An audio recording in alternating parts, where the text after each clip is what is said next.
আসসালামু আলাইকুম সুপ্রিয় শিক্ষার্থী, পাপেল এডুকেয়ার পক্ষ থেকে তোমাদের সবাইকে আবারও স্বাগতম জানাচ্ছি। তোমরা যারা এসএসসি দাখিল ভোকেশনাল নবম শ্রেণী সামগ্রিক পরীক্ষায় অংশগ্রহণ করছো, তোমাদের ইতিমধ্যেই কিন্তু আমরা বাংলা একের যে সুপার সাজেশনটি আমাদের চ্যানেলে দেখিয়েছিলাম, সেই সুপার সাজেশন থেকে কিন্তু তোমরা অনেকেই কমন পেয়েছো এবং কিন্তু অনেক কমন আসছে, আমরা কিন্তু সেটি লক্ষ্য করেছি। তো সেই অনুযায়ী আমরা আজকের ভিডিওতে তোমাদের জন্য নিয়ে এসেছি ইংরেজি এক এই যে বিষয়টি, এই বিষয়ের সুপার সাজেশন সহ আমাদের যে টপিকগুলো রয়েছে সেই বিশেষ আমাদের পিডিএফ ফাইলটা তোমাদেরকে এই ভিডিওতে দেখাবো।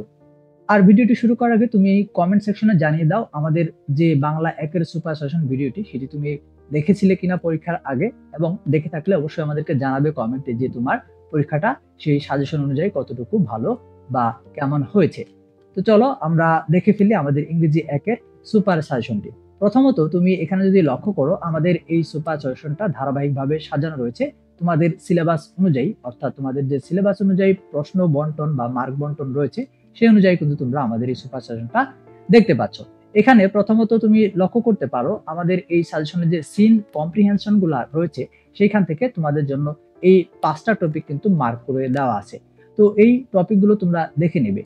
বিশেষ একটি ব্যাপার হচ্ছে তোমাদের এই সিন আনসিন কম্প্রিহেনশন গুলা সাধারণত সমস্যা হয় না, জটিলতা থাকে না, অর্থাৎ তোমাদের যেহেতু প্যাসেজ আকারে দেওয়া থাকে এবং সেই অনুযায়ী প্রশ্ন উত্তরগুলো করতে হয়, এই অনুযায়ী তোমাদের এই বিষয়গুলো সহজ হয়ে থাকে।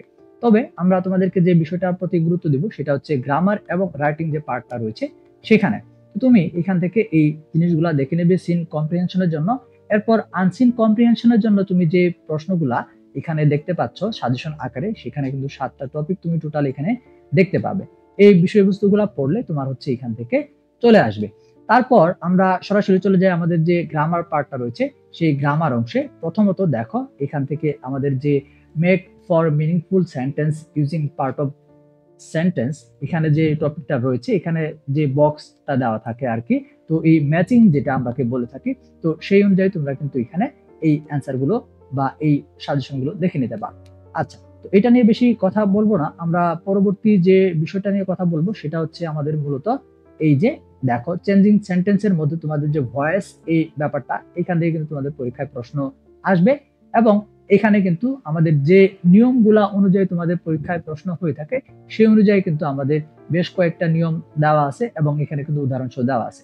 তো এখান থেকে সরাসরি কমন না আসলেও এই নিয়ম অনুযায়ী কিন্তু তোমরা পরীক্ষায় কমন পাবে। তো তোমরা যারা ইতিমধ্যে আমাদের ক্লাস অর্থাৎ সুপার সাজেশন কোর্স যেটা সেখানে ভর্তি আসো, সেখানে কিন্তু আমাদের এই নিয়ম ভিত্তিক ক্লাসগুলো দেওয়া আছে, সেখানে কিন্তু তোমরা ভিডিও ক্লাসগুলো দেখে নিতে পারো। তাছাড়াও আমাদের এই যে লেকচার গুলো রয়েছে সেই অনুযায়ী কিন্তু তোমাদের শীট দেওয়া আছে, সেখান থেকে পড়লেও কিন্তু তোমাদের এই নিয়ম কানুন গুলো ইতিমধ্যেই পেয়ে গেছো। আচ্ছা, তো এখান থেকে কিন্তু অ্যান্সার সহ সকল বিষয়গুলো দেওয়া আছে, তোমরা এখান থেকে পড়ে নিবে। কেমন আমি তোমাদেরকে একটু ধারাবাহিকভাবে দেখিয়ে দিই, যেমন আমাদের এ থেকে এস সিরিয়াল পর্যন্ত এখান থেকে আমাদের যে সাজেশনের ভয়েস চেঞ্জিং গুলো সেগুলো দেওয়া আছে এবং পরবর্তীতে কিন্তু অ্যান্সার সহ কিন্তু সকল বিষয়গুলো তোমরা দেখে নিতে পারো। এরপর তোমাদেরকে যদি আমরা দেখাই 3 নাম্বার যে টপিকটা সেটা হচ্ছে কমপ্লিট দ্য ফলোইং সেন্টেন্স, অর্থাৎ কমপ্লিটিং সেন্টেন্সটা এখানে মূলত তোমাদের হচ্ছে infinitive, gerund, participles and conditionals এর উপর ভিত্তি করে এসে থাকে। সেই অনুযায়ী কিন্তু তোমরা এখান থেকে যে উদাহরণগুলো দেখতে পারো এর মধ্যেই কিন্তু তোমরা তোমাদের পরীক্ষা ইনশাআল্লাহ কমন পাবে।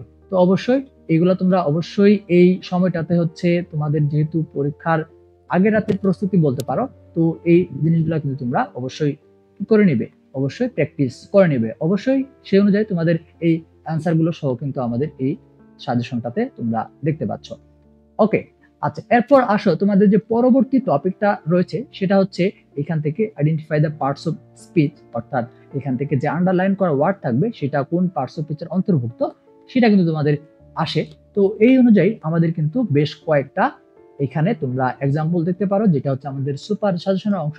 সেখানে কিন্তু অবশ্যই আমাদের এই টপিকগুলোর আন্ডারলাইন করার সাথে সাথে, অর্থাৎ প্রশ্নের সাথে সাথে কিন্তু সেই অনুযায়ী অ্যান্সারটা দিয়ে দেওয়া আছে।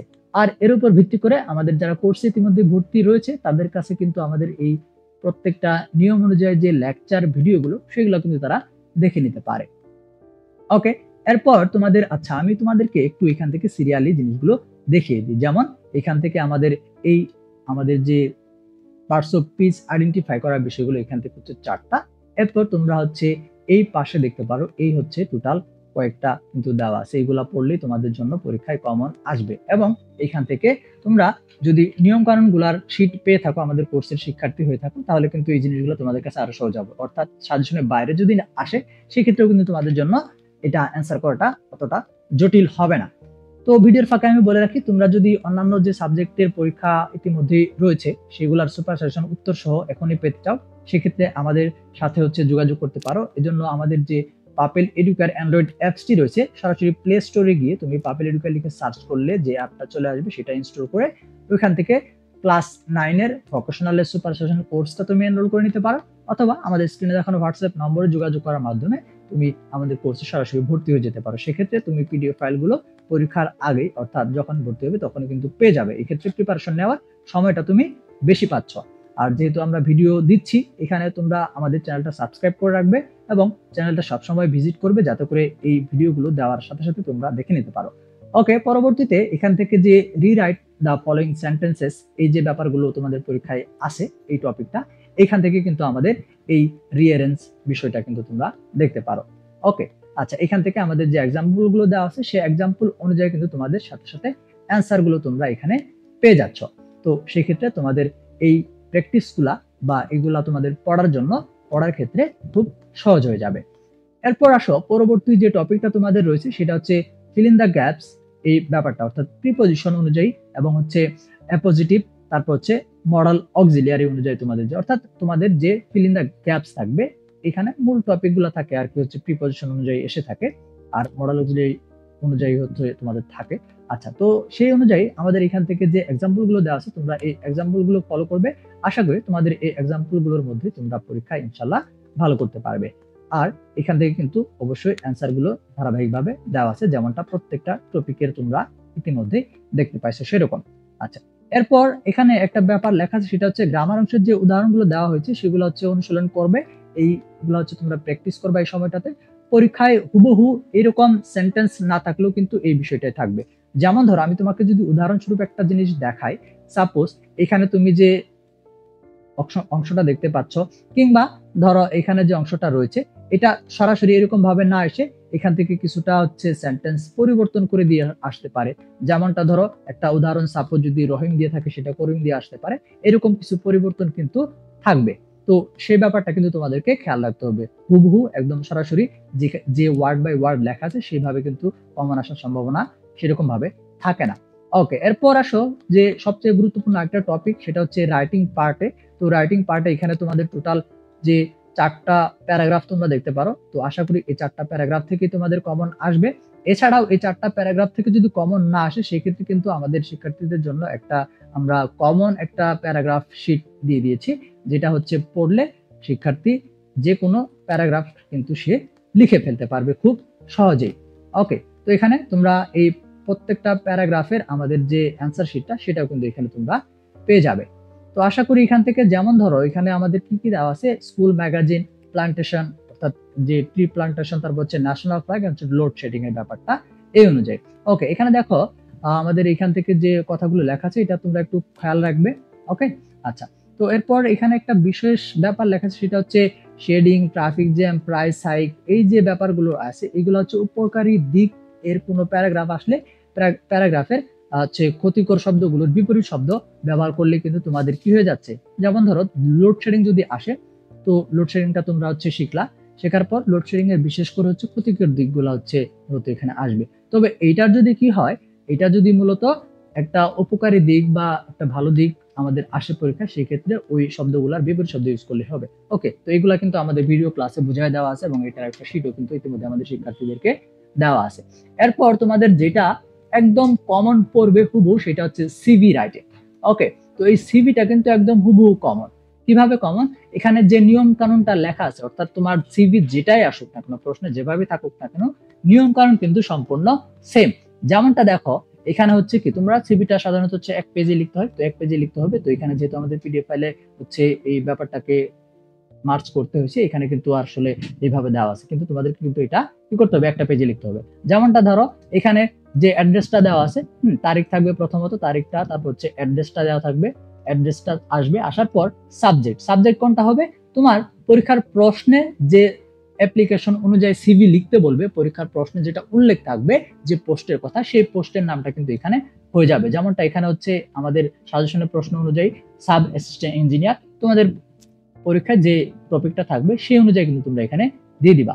ওকে, তারপর এখান থেকে বাদ বাকি যে টপিকগুলো বা বাদ বাকি যে বিষয়বস্তুগুলো লেখা আছে সবগুলো কিন্তু সেমই তোমরা এখানে রাখবা। ওকে, এরপর হচ্ছে নাম ঠিকানার বিষয়টা। নাম ঠিকানা যদি প্রশ্নে উল্লেখ করে দেয় যে ধরো তোমার নাম এটা সেটা, তো সেক্ষেত্রে সেই নামটা দিয়ে হচ্ছে তোমাকে অ্যান্সারটা করতে হবে। আর নাম উল্লেখ না থাকলে তুমি যে কোনো নাম ইউজ করতে পারবে। কেমন? আর বাদ বাকি যে পুরো বিষয়টা, সম্পূর্ণ বিষয় কিন্তু আমাদের কি হবে, এই সম্পূর্ণ বিষয়টা শেষ পর্যন্ত একই রকমের থাকবে। তো এই ক্ষেত্রে আমরা কিন্তু বলতে পারি যে সিভি রাইটিং এর ব্যাপারটা কিন্তু যাই আসুক তোমাদের পরীক্ষায় সেটা কিন্তু হুবহু কমন। এটা কিন্তু তোমরা মার্ক না পাওয়ার কোনো বিষয় নাই। এরপর ইমেল রাইটিং, অর্থাৎ লেটার, ইমেইল, তোমাদের হচ্ছে আবেদনপত্র, যে বিষয়গুলো এসে থাকে পরীক্ষায়, সেই বিষয়গুলো কিন্তু তোমরা এখান থেকে গুরুত্বপূর্ণ বিষয়গুলো কিন্তু উল্লেখ করা আছে 4টা। তো এগুলো তোমরা হচ্ছে দেখে নিবে। কেমন? আচ্ছা, এরপর যে নিয়ম কানুনটা আছে চিঠি বা হচ্ছে এরকম ইমেইল রাইটিং এর, সেই নিয়ম কানুনটা হচ্ছে একটা অ্যান্সার করা আছে, সেই অ্যান্সার অনুযায়ী তোমরা হচ্ছে ফলো করবে। ঠিক আছে? আচ্ছা, এরপর এখান থেকে আমাদের যে ব্যাপারগুলো দেওয়া থাকবে, যেমন এখান থেকে যে একটা অ্যান্সার দেওয়া আছে সেই অ্যান্সারগুলো ফলো করে তোমার হচ্ছে কি করতে হবে, তোমার হচ্ছে এই সিভি রাইটিং, লেটার রাইটিং বা এখানে আমাদের যে ইমেল রাইটিং এর ব্যাপারটা সেটা কিন্তু তোমাকে ফলো করতে হবে। তো মূলত এই বিষয়গুলো হচ্ছে তোমাদের গুরুত্বপূর্ণ, মানে রাইটিং পার্ট যেটা, এখান থেকে হচ্ছে তোমরা যদি সঠিকভাবে লিখে ফেলতে পারো তাহলে কিন্তু এখান থেকে তোমাদের মার্ক কাটার কোনো সম্ভাবনা থাকে না। মানে আমি এটা বললাম কারণটা হচ্ছে গ্রামার পার্ট বলো বা অন্যান্য যে পার্ট বলো, সেই ক্ষেত্রে যদি অ্যান্সার করো সেক্ষেত্রে কিন্তু সঠিক ভুল এটা কিন্তু একটা ব্যাপার থাকে। তারপর যদি তোমরা এই সাজেশনটা ফুললি প্র্যাকটিস করো তাহলে কিন্তু তোমার জন্য এই ব্যাপারটা খুবই সহজ মনে হবে। তবে রাইটিং এর ক্ষেত্রে কিন্তু এখানে দ্বিধাদ্বন্দ্ব থাকে না। তুমি যদি সঠিকভাবে লিখতে পারো, শুধুমাত্র টপিকটা বুঝে, প্রশ্নটা বুঝে, তাহলে কিন্তু তুমি যা লিখেছো, লেখার বানানটা ঠিক থাকলে সেই অনুযায়ী কিন্তু তুমি ফুল মার্কসটা পেয়ে যাবে। তো এই ছিল হচ্ছে পূর্ণাঙ্গ তোমাদের যে ইংরেজি 1 এর সুপার সাজেশনটা, সেটা কিন্তু আমি সম্পূর্ণ দেখিয়ে দিলাম। তো অবশ্যই চ্যানেলটা সাবস্ক্রাইব করে রাখবা। পরবর্তী সাবজেক্টের সুপার সাজেশনটা আমরা চেষ্টা করব পরীক্ষার আগের রাতে বা পরীক্ষার আগের দিন দিয়ে দেওয়ার জন্য। আর তুমি যদি এত সময় পর্যন্ত অপেক্ষা করতে না চাও, একটু ভালো সময় পেতে চাও, এখনই পেতে চাও, সেক্ষেত্রে আমাদের সাথে যোগাযোগ করো। তুমি আমাদের এই সুপার সাজেশনের পিডিএফ ফাইলগুলো একসাথে একত্রে এখনই অ্যান্সার সহ কালেক্ট করে নিতে পারো। তার মানে তুমি সময়টা বেশি পাবে, তোমার প্রস্তুতিটা ভালো হবে। তো সবাই ভালো থাকবে, সুস্থ থাকবে এবং আমাদের সাথে থাকবে। দেখা হবে পরবর্তী ভিডিওতে খুব শীঘ্রই। সবাই সুস্থ থাকো। আমি আজকের মতো বিদায় নিচ্ছি। আল্লাহ হাফেজ।